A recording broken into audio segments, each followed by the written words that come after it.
What's up, guys? Barry Game here, back with some more Idle Heroes, and today, well, I think we're going to give our final grades for Aylamak across the different levels, and the way we're going to rank them is actually with the Soul Awakening ranks. That's what we're going to do. I have the icons for it, so it'll be a little fun to kind of just like put them in here, maybe. We'll see.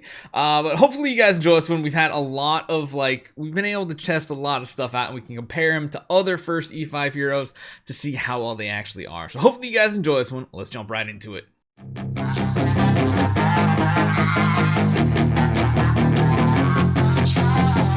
Man, oh man, this hero kind of feels pretty lacking, but we have a better understanding of the hero.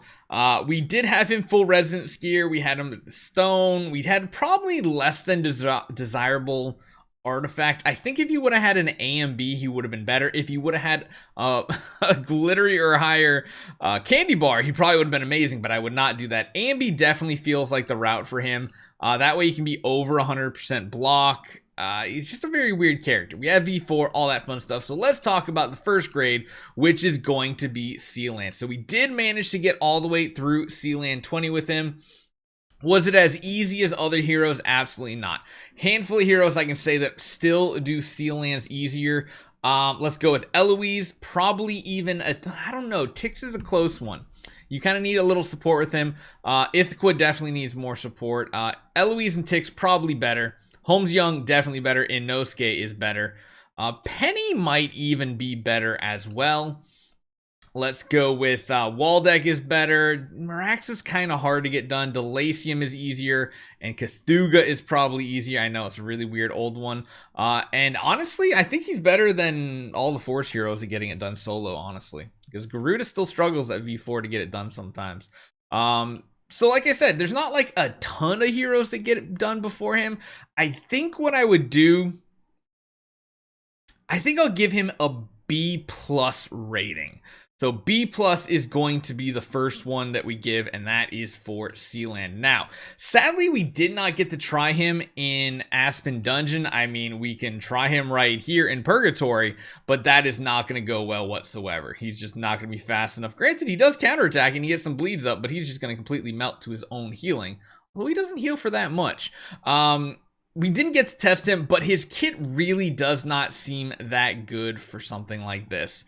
He does have counterattacks, which is good. His healing is just really, really lacking. Even on a quad wave, he might heal for what? 20% of max HP if every target has a bleed on him. He does have that stun capability, so like 1v1 waves, he would be absolutely amazing against, even 2 duo waves. But there are going to be a lot of issues with him because he is a very slow damage dealer. He doesn't deal that much damage either. Man, Aspen Dungeon, I think he'd still be okay, but I'm going to give him like a solid C grade as far as Aspen Dungeon, because I think he can get to Death 100. I think he can. Is going to be really trouble. He can definitely get you to Death 1. That should not be a problem whatsoever. Next up after that, Tower of Oblivion. So I was able to do some on another person's account.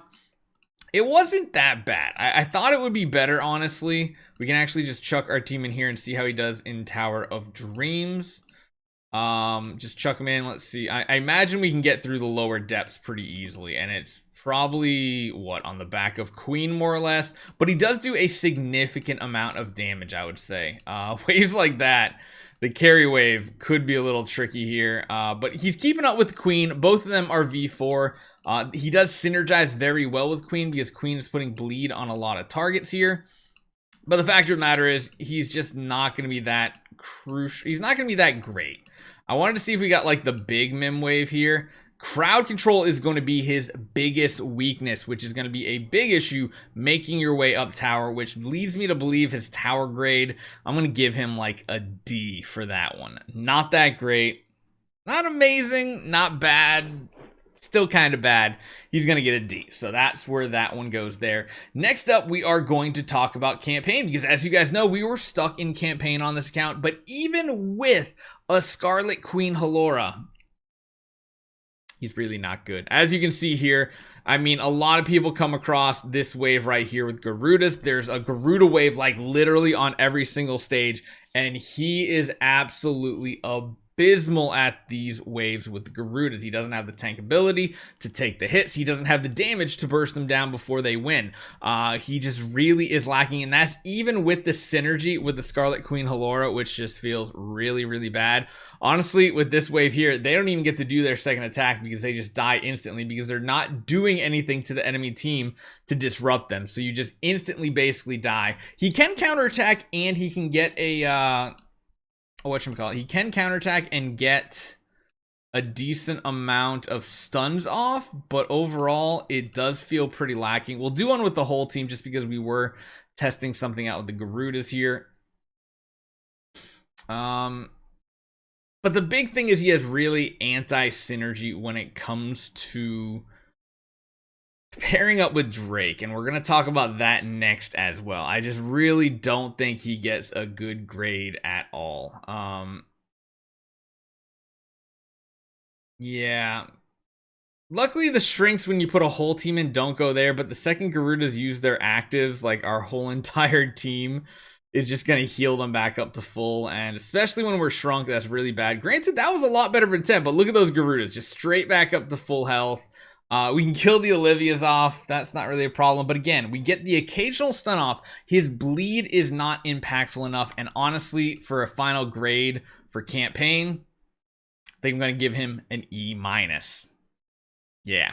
Now, the last one I want to talk about, because we're not even going to talk about Void and stuff like that, because I don't think he'll be great there. We did also get a chance to test him out in Broken Spaces. And oh my God. Oh, Broken Spaces was so rough. So here's the thing with boss damage on him. If there is a single target with his active, it's actually pretty good. If the two targets, or the two different attacks, the two different ones, the main attack and the random enemy, hits the same enemy, additionally deals damage equal to 35% of his current HP. So kind of building him more for an HP build is kind of cool, but what that means is the bleed is weaker, and I don't like that, and it almost feels like he needs HP to stay alive. The problem is he just attacks the wrong target. When you have a Drake on your team, you want your damage dealer to hit the defense down target, but that target is the one with the lowest HP, while he targets stuff with the highest HP, and that is just stupid. Really, really stupid.